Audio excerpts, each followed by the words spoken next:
tavaly is kiment egy ilyen videóm, amiben azt osztottam meg veletek, hogy hogyan telt a költekezésmentes februárunk. Úgyhogy az idén is mindenképp szerettem volna egy ugyanilyet, mert nagyon szerettétek, és én is nagyon szerettem. Nekem is nagyon jót tesz egy ilyen visszafogott hónap. Amúgy, ha valaki új lenne itt, a nevem Csilla, Gabival, a férjemmel 5 gyereket nevelünk, és Angliában élünk. Az oka az ilyen videónak, biztosan láttatok sok ilyet már az interneten, nálam az egyik ok az, hogy megállítson a modern világ könnyű vásárlásában. Nagyon-nagyon nem szeretek vásárolni.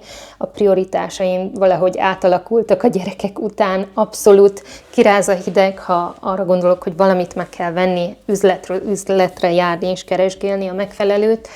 Nagyon-nagyon szeretek házhoz rendelni dolgokat. Tudjátok, ha itt vagytok már egy ideje a csatornán, az ételtől megkezdve legyen szó bármiről. Nekem ez nagyon sok stresszt és energiát megspórol, de van ennek egy hátulütője is. Tudjátok, hogy mennyire könnyű egy gombnyomással, hogyha van a kártyádon pénz, akkor nagyon könnyű megrendelni dolgokat. Nagyon felszabadító így tudni, hogy oké, ebben a hónapban nem veszek ezt és ezt és ezt, semmi, ami nem szükséges, és majd ha tényleg kell, akkor a következő hónapban majd sort kerítek rá. Láttátok már az ilyen tanácsadóknál is, az ilyen pénzügyi tanácsadóknál, hogy azt mondják, hogy tedd be a kosárba, várj 2 hetet, legalábbis, hogyha akkor is kell, akkor majd megveheted magadnak. Nagyobb valószínűséggel veszed használt, és tényleg kellett neked az a dolog.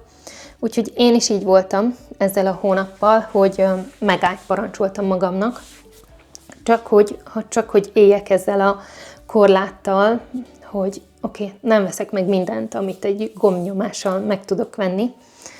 A másik oka, tudjátok, hogy az élelmiszerek mennyire megdrágultak, és a vadász szezon elején, ugye farmon lakunk, a férjem elég sok vadhúst hozott haza, vadkacsát, fácánt, és még montjánszarvast is hozott haza.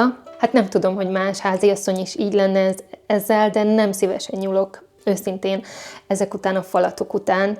Nehezebb tálalni a gyerekeknek, úgyhogy megegyék, és nem pörög az agyam, nem vagyok nagyon kreatív, amikor ezekről a húsdarabokról van szó, de azt mondtam magamnak, hogy addig nem veszek más húst, nem adok le egy nagyobb farm rendelést, amíg nem használjuk el ezeket a darabokat. Úgyhogy ettünk vagy 3-szor fácán húslevest, ami a húsleves részével rendben van, de azért a húsa a második fogáshoz azért sokkal keményebb, vagy a montjánszarvasnak a gyerekek nem újonganak örömükben, megették, de nem épp úgy rajongnak érte, mint egy sült csirkéért, vagy bárányért, vagy bármi másért, amit a szupermarketből megveszünk, vagy farmról. És a harmadik az, hogy egy kicsit befele forduljak, és jobban észrevegyem azt, hogy min van. Próbáljam értékelni azt, ami már megvan. Legyen az ruhadarab, legyen az hús, legyen az bármilyen eszköz. Úgy döntöttem, hogy végigmegyek a ruhatáramon, kiteszek mindent, és átnézem jobban, hogy mit talál mivel szeretek párosítani. Nem tudom, ha ti is vagytok ezzel így, hogy tele a ruhás szekrényem. Szerintem nincs túl sok ruhám. Szerintem az átlagembertől azért kevesebb van. De amikor reggel az öltözködésről van szó, akkor sokszor hezitálok, vacilálok, hogy akkor ez jó ezzel, vagy ez talál azzal.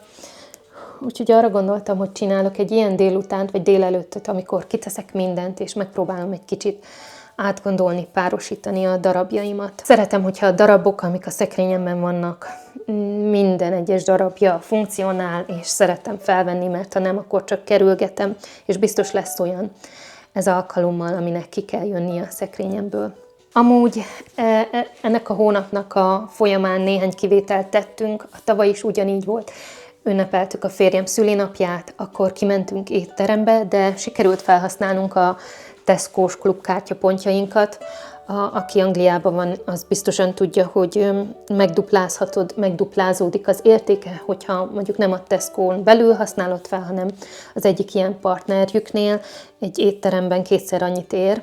Így heten kint tudtunk enni, úgyhogy nagyon keveset fizettünk még azon felül. Amúgy nagyon nem szeretünk kint tenni, ahogy nem szeretek vásárolni sem, étteremben sem szeretek járni, nekem stresszes a gyerekeket csendben tartani. Biztos nincs ezzel így mindenki, de én valahogy nem szívesen járok ki enni, amellett, hogy elég sokba kerül egy nagy családnak, szóval csak ilyen kivételes alkalmakon, mint a szülinap, vagy a házassági évfordulónk, ilyenkor ki szoktunk menni. Még abban tettem kivételt, hogy szülinapok is voltak, a gyerekek meg lettek hívva a kis barátaiknak, a szülinapjára is oda vettünk ajándékot, emellett gyógyszert is kellett vennem, szemcseppet, mert begyulladt a szemem, most a férjem használja, mert az ő szeme gyulladt be, és azon felül sikerült a bevásárlást is visszafogni, és lecsökkenteni kicsit. Lehet, hogy tudjátok előző videómból, hogy olyan 130 font körül van egy heti bevásárlásunk, és ezen igyekeztem egy kicsit csökkenteni. Sikerült a múlt héten 110-nél megállni, és az előző 2 hónapban sem csúsztam át a 130 fonton, viszont most az utóbbi héten, február utolsó hetében a bevásárlásunk olyan 150 font körül van, mert vendégeket is várunk. Ezen kívül valami tejhiány lehet, mert nem lehet kapni az átlagos tejet, amit szoktunk venni, és egy jóval drágább opció maradt még, amit 7 flakon tejnél több mint 2 literes egy ilyen flakon, szóval olyan 15 liter tejnél azért már megérződik. Igen, nem volt könnyű megállni 130 fontnál, és nem hiába felment 150-re, amúgy volt egy szünidő is ezen a héten, a gyerekek itthon voltak, és ugye ilyenkor nem a suliban esznek, hanem itthon esznek, és azért több élelmiszer, köztük tej is sokkal több fogyott, mint amúgy egy átlagos héten. Még ennek a hónapnak az utolsó hetében szerettem volna egy ilyen digitális detoxot is tartani, ami nálam úgy néz ki, hogy napközben nem hallgatok semmit. Úgy terveztem, hogy este is bele fogom majd számolni ezt, de kezdem előbb az enyhébb változatával. Mindig megy valami a fülembe, egy ilyen kikapcsolás az itteni hangoskodásból. Például míg mosogatok, valamilyen podcastet hallgatok, vagy valamilyen tanító jellegű, informatív videót nézek, vagy hallgatok, este mosogatásnál ugyanúgy, úgyhogy azt mondtam magamnak, hogy egy kis csend a fejemnek, az agyamnak nagyon jót fog tenni, és kipróbálom milyen, amikor abszolút sem zene, sem YouTube, sem podcast, semmi nem megy a fülembe.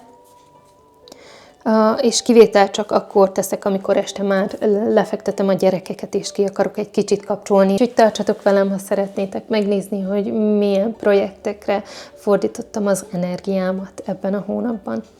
Szeretném újra hasznosítani a méviasz gyertyámat. Felolvasztom. Ezt valószínű külön fogom, ez egy 2 darab régi gyertya, és megpróbálom, hát hogyha összejön, hogy készítsek belőle egy másik gyertyát.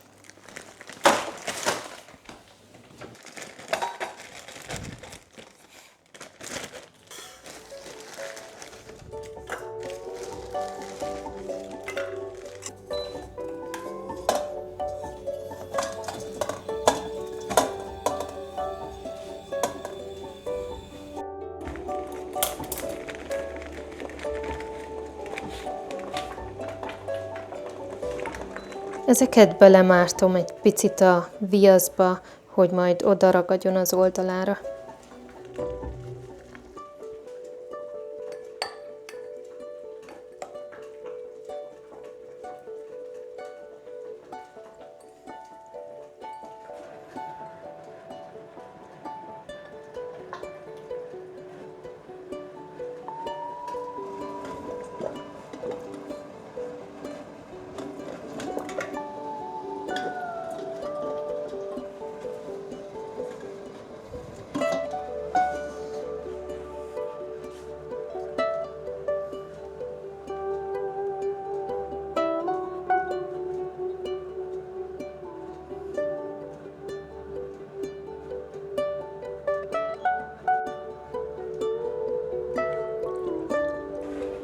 Egy kicsit ambiciózus voltam, ez a mennyiség Egy kis edénykére elég volt, nem 2-re, még az első sem telt meg teljesen. Jöhet a következő.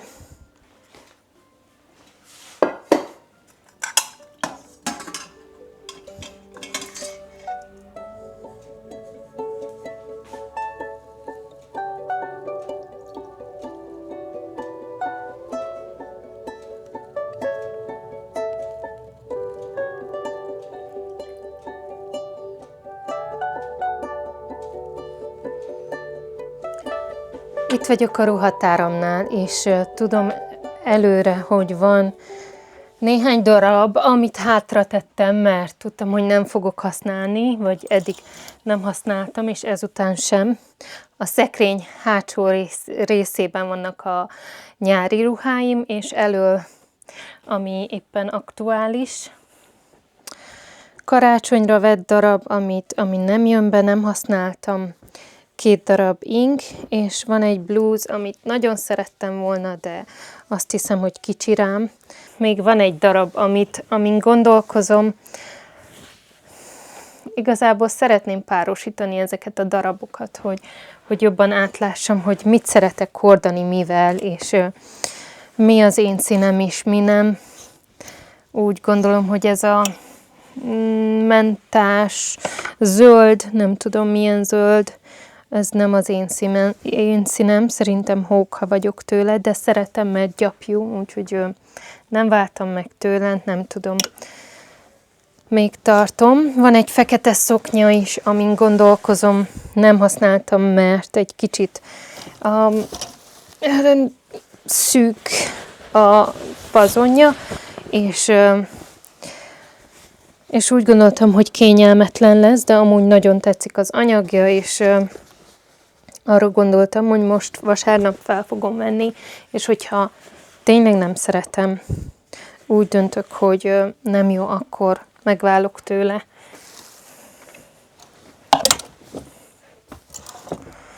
A kardigánjaim. Van egy-két kardigán, ami az idén, például ez a hosszú, alig került használatra, és nem tudom, hogy csak azért, mert változott egy kicsit a divat, vagy csak nem olyan kényelmes. Még nem akarok megválni tőle teljesen. Adok neki még egy esélyt, még egy pár hónapot, és lehet, hogy akkor szemügyre veszem, és eldöntöm, hogy ez akkor maradjon, vagy ne.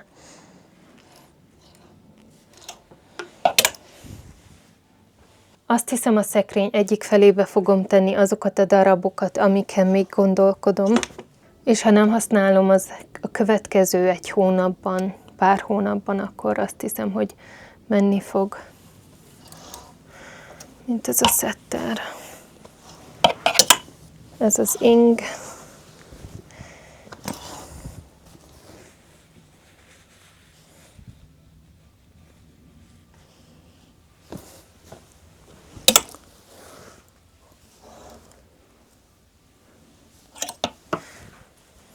Itt a gyapjú szetter.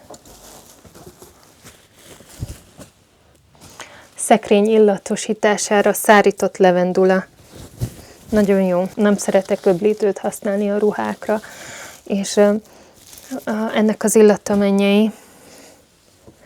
És előrébb veszem ezt a szoknyát, és meglátom, hogy ezeket a következő 2 hétben sorra fogom-e venni, vagy csak kerülgetem.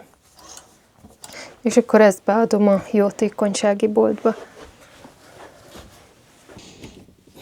Fiókomban is van egy darab, amiben nem vagyok biztos. Túl vastag ahhoz, hogy 3/4 legyen, és nem tudom, egy ilyen bordós lila. Az a helyzet, hogyha hideg időben veszem fel, akkor fázik benne a kezem. Ahhoz, hogy rávegyek még egy réteget, ahhoz meg egy kicsit nem praktikus. Szerintem el fogom engedni. Hát, ha valaki majd megörül neki. Másik nap van, ma szeretném sorra venni a halasztgatott varnivalóimat.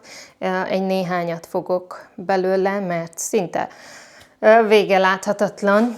Nagyon-nagyon ritkán veszem rá magam arra, hogy kézzel varjak. Állandóan csak halasztgatom, és a gyerekeimnek az uniformisait teljesen két pulcsi, ami egy kicsit az átlagtól azért drágább, és nem szeretnék újat venni az idén, azt mindenképp meg kell varnom. Azon kívül patentozni is fogok, a kéztörlőink állandóan leesnek a fürdőben, megmutatom nektek.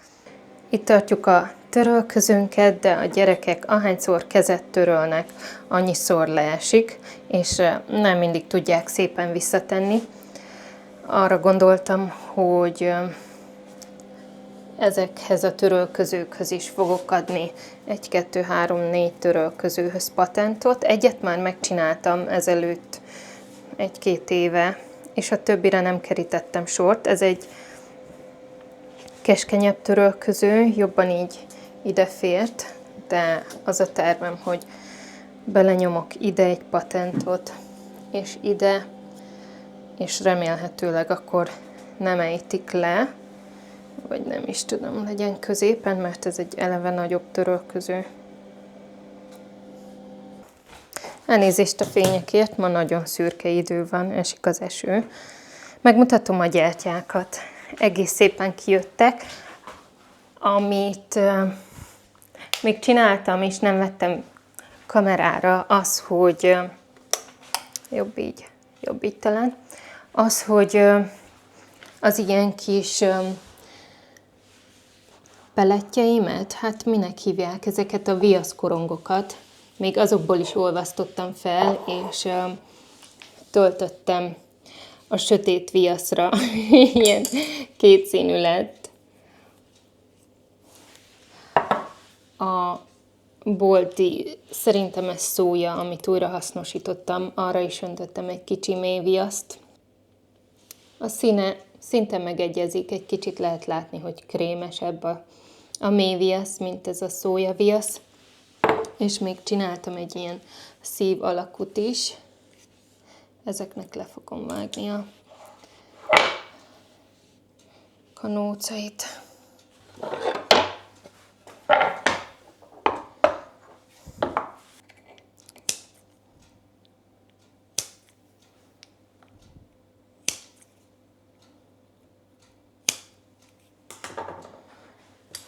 Meg vagyok velük elégedve, meglátjuk, hogy hogy fognak égni. Ennek egy kicsit féloldalas lett a kanóca, ezt sikerült középen tartani, meg azokat is. Amúgy ezeket az üvegeket, kis pohárkákat adományboltból vettem potomösszegért, és arra gondoltam, hogy milyen szép lesz gyertyának felhasználni. Örülök ezeknek. Gyújtsunk meg egyet, míg várok. Én azt mondom, gyújtsunk.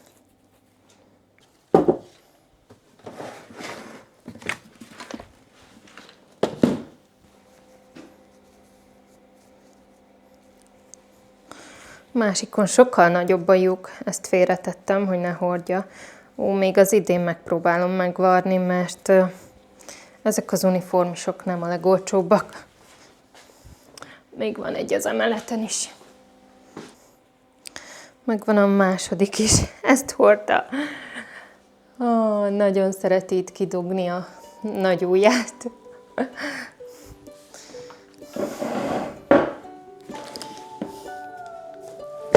Wow.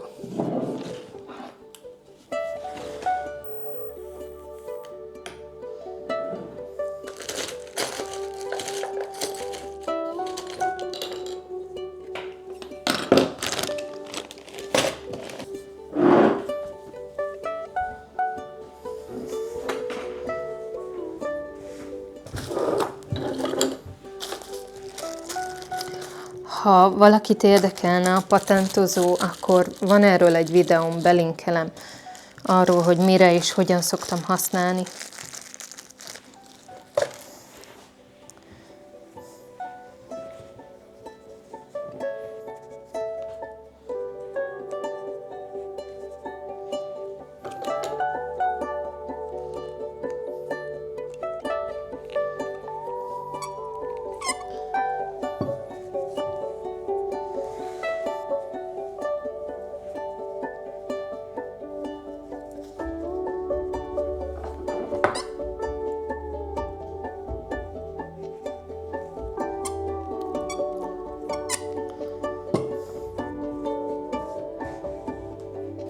Ó, ennek nincs párja. Nem hiszem el. Kéket kell tennem. Kifogytam a barnákból, a párokból. Egyik fele barna lesz, másik kék.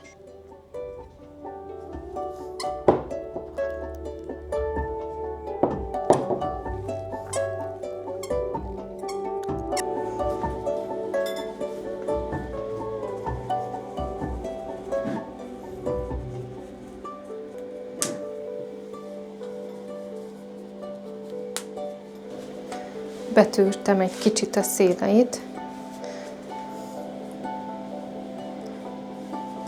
és tudom, hogy így nem fog leesni, csak ha szándékosan leszedjük. Még van egy néhány, amit megcsinálok.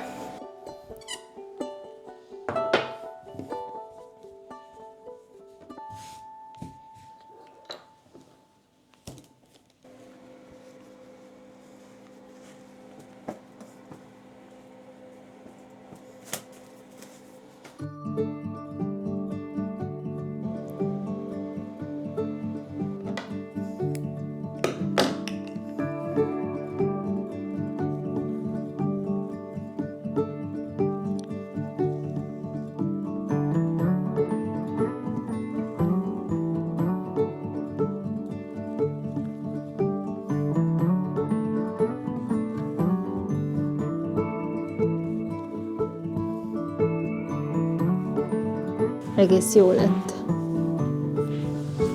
Miért is halasztgattam ezt ennyit? Fogalmam sincs.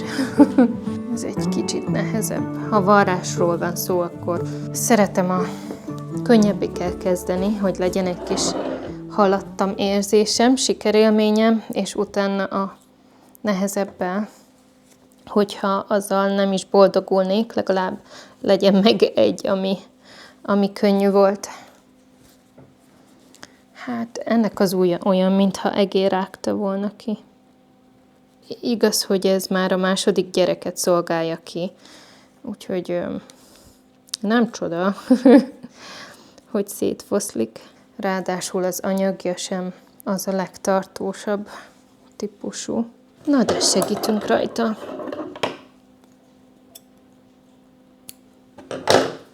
Hú, ez egy nagyobb dió.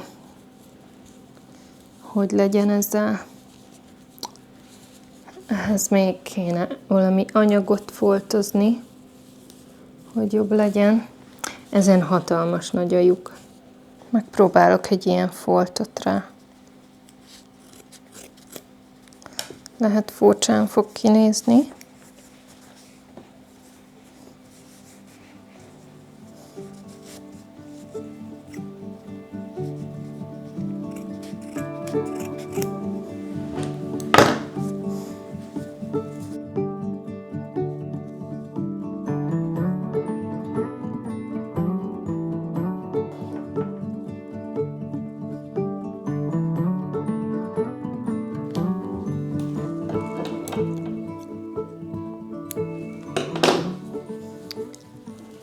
Nem a legszebb, de használható lesz. Ha nem mindennapos használatra, akkor csak egy ilyen második felsőnek.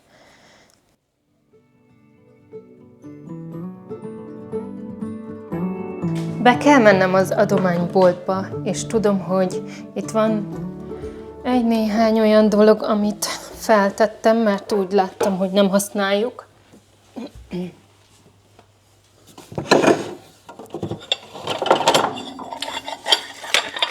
Van 2 tányér, ami annyira vastag, hogy nem tudom beletenni a mosogatógépbe. És van egy bögre is.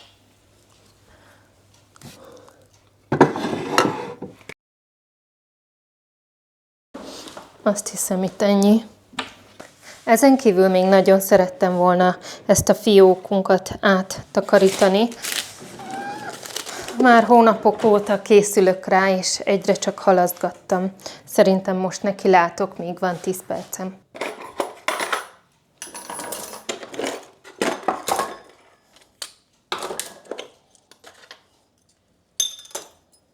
Itt vannak ezek az evőeszközök, Sámuel már nem szeret ezekkel lenni.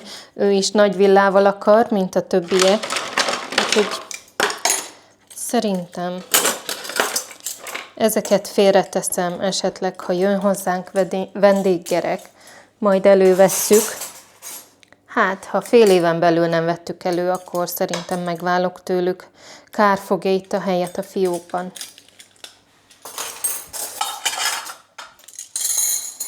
Tudtam, hogy van egy tücet borotvám, amivel a kenyeret tudom majd bevágni, de nem tudtam, hogy hova tettem el. Most már tudom.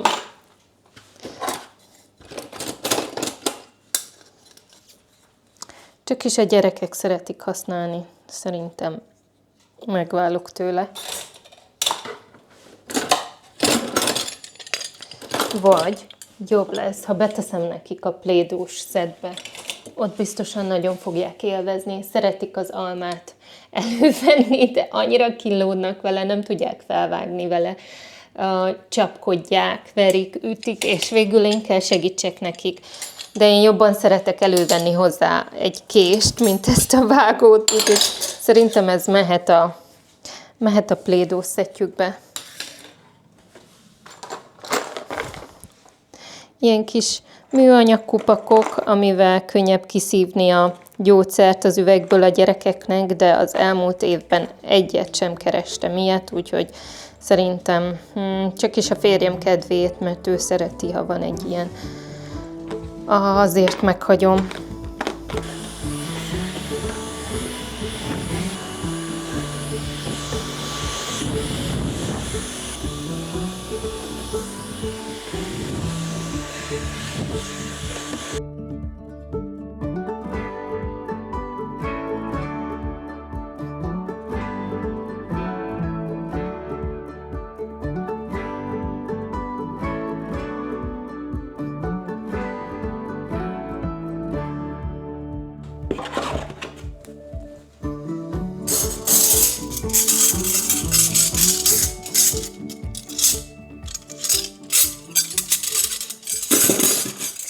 A kicsikések mindig bosszantanak, a kisebb méretűek. Ez kisebb, de meg akarom tartani, hogyha vendégek jönnek, vagy hogyha épp mindegyik másik használatban van. Ebből szeretek megtartani, de azt hiszem, hogy ezt is hátrébb fogom tenni.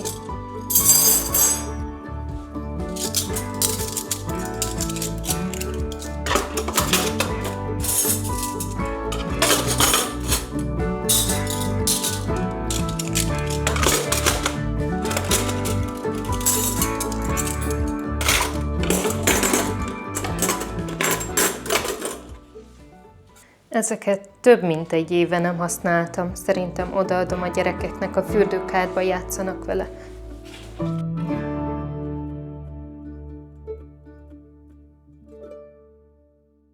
Kint vagyunk a fás fészerben. Itt van a nagy fagyasztóládánk, és szerettem volna megmutatni, hogy ez tele volt. Szatyrokba szeretem a húst tartani, mert akkor ki tudom könnyebben venni ebből a ládából. Lent maradt még egy bolti kacsa, és disznókörmök, sertés, és így itt már csak 2 muntjánszarvas maradt, aminek nagyon örülök. Ez és ez. Mind a 2 egy ilyen nagy comb, és hát még lehet nézegetek receptet, vagy gondolkodom még, hogy készíthetném el másként, mint az elmúlt héten. Ezen kívül van még vadkacsa és fácán is. Azért a fácánnal meg a vadkacsával egy kicsit jobban forog az agyam, és szívesebben készítek belőle valamit. Ha a montjánszarvashoz van bármiféle ötletetek, tippetek, bevált receptetek, akkor kérlek osszátok meg, nem vagyok valami nagy vadas húst elkészítő szakács. Azért elég jól sikerült apasztani a februári hónap folyamán, remélem, hogy márciusban is tudom folytatni, és felhasználjuk majd az összeset. A farmról semmiképp sem szeretnék rendelni addig, amíg ezeket el nem fogyasztjuk. Szerintem a szupermarketből azért fogok venni csirkét, vagy halat. Ezt a kettőt engedem meg, de sem kacsát nem veszek, amíg ezeket el nem fogyasztom.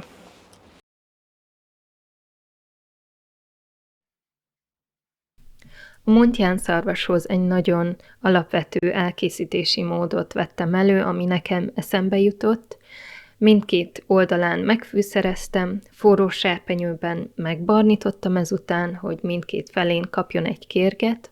Mikor már a második felén barnult, akkor adtam hozzá zöldségeket, egy darab vöröshagymát, felvágtam egy egész fej fokhagymát keresztbe, és azt szórtam el a húson.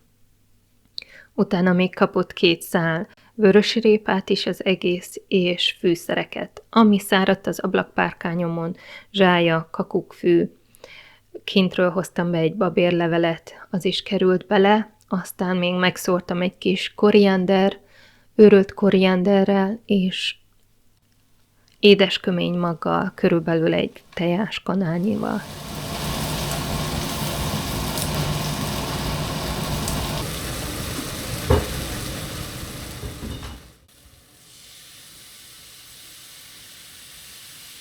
Miután éreztem a zöldségeknek is az aromáját, adtam hozzá vörösbort, egy decit körülbelül, ez itt nálam minden szemre ment.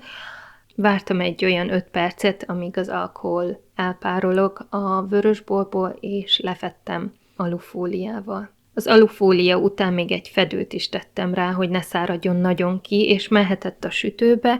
Először 160 fokon kezdtem, talán egy fél órát sült 160 fokon, aztán 140 fokra lehúztam, és egy olyan 3-4 órán keresztül sült benne a sütőben.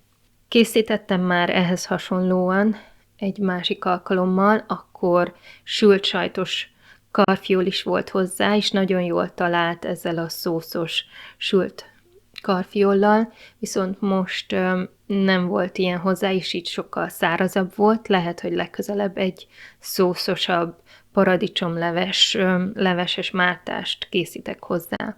Amúgy nagyon-nagyon kevés ebben a zsíradék, és nagyrészt szintiszta hús volt. Eljött a február vége is. A vásárlás abbahagyása az abszolút nem volt nehéz. Ha valamire úgy éreztem szükségünk van, csak elmentettem magamnak, hogy arra majd márciusban is szükségünk lesz, és akkor biztosan eszembe fog jutni, hogy megvegyem.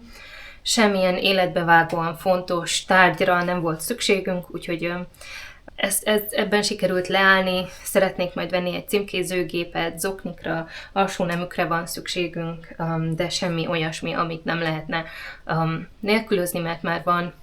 Aminek még örülök, hogy a ház körüli projektjeimmel is haladtam valamelyest. Ami nehéz volt viszont, az a digitális detox. Őszintén nagyon szeretek podcastokat hallgatni, YouTube-ot hallgatni, hogyha takarítok, vagy bármiféle főzés, mosogatás közben beteszem a fülhallgatómat, az egyiket, és a gyerekek mellett is tudok hallgatni valamit, ami viszont hátráltat abban, hogy napra kész legyek, válaszkész legyek a gyerekeim felé. Úgy éreztem, hogy megszakítanak benne, és egy kicsit ingerültebb voltam, hogy tovább tudjam hallgatni, amikor valamit kérdeznek, ki kell venni a fülemből, mit mondtál, megismételni, igen, válaszolni, visszatenni a fülembe, bekapcsolni, és okozott bennem ez egyfajta frusztráltságot, ingerültséget, és ebben ez jó volt, hogy leállítson. Most teljesen csak csendben voltam, mosogatás közben, takarítás közben, összeszedés közben. Azt mondják, az agynak amúgy is fontos, hogy feldolgozza az információt, ami éri, és csendben legyen. A másik, amiben ez segített, az az, hogy tudjak agyalni azon, hogy kinek mire van szüksége, holnap, következő héten nekem mi a tervem, hogy tudjak egy kicsit jobban figyelni arra, hogy miket terveztem el, amit kézzel szeretnék megvalósítani, és a digitális detox nekem összességében nagyon jót tett, és szeretnék majd bevezetni egy hosszabbat, vagyis egy szigorúbbat, ha nem is hosszabbat, mert esténként ugye azért néztem videókat, de úgy döntöttem, hogy majd egy olyan hónapot is bevezetek, amikor kipróbálom ezt a teljes detoxot. Remélem tetszett nektek velem tartani ebben a hónapban. Én mindenképp köszönöm, hogy ti velem vagytok, és nézitek a videóimat. Ha bármi ötletetek, tippetek van a költekezésmentes időszakot illetően, vagy a digitális detox időszakát illetően, nagyon szívesen olvasom a kommentjeiteket. Legyen nagyon szép napotok, minden jót nektek, sziasztok!